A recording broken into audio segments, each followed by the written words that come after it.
So hello everyone, আমাদের এখানে আছে আজকে পুজো, আর আমি তোমাদের সঙ্গে যেটুকুই পারবো শেয়ার করে দেবো। তো সবেমাত্র স্নান সেরে আমি বাড়ি পুজো কমপ্লিট করলাম, তার মধ্যে খবর এলো মন্দির নাকি পুরোহিত এসে গেছে। তো তাড়াহুড়ো করে এখন রেডি হতে হবে আমার। সবাই রেডি হয়ে গেছি, এখন যাবো আমরা গঙ্গা নিমন্ত্রণ করতে।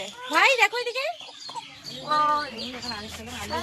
তো এই যে আমার ভাইয়ের দেওয়া শাড়ি, আজকে সবাই পরবে ভাইয়ের দেওয়া শাড়ি। ওই যে ভাই, ওই যে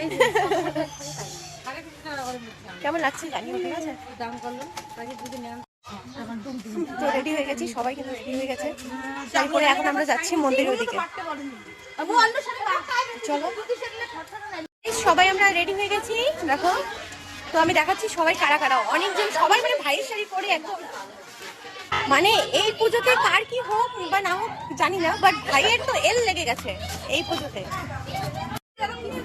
ভাইয়ের শাড়ি পরে কি গল্পই না চলছে এখানে সবার মধ্যে, দেখতে পাচ্ছ সবার একটা আলাদাই আনন্দ। তো চলো, ওদের পূজা কিন্তু অলমোস্ট কমপ্লিট। তারপরে শেষে আমরা আসছি নদীতে আমাদের প্রদীপ ভাসাতে। প্রদীপ ভাসিয়ে আজকে পুজো এইটুকুই আমাদের কমপ্লিট হয়ে যাবে, এবং বাড়িতে এসে আমি একটু ভিডিও বানিয়ে নিলাম। তো আজকের ভিডিও ছিল এইটুকুই, তোমরা দেখতে থাকো আমার ব্লগ। ভালো লাগলে চ্যানেলটিকে সাবস্ক্রাইব করে দিও। Tata, bye bye.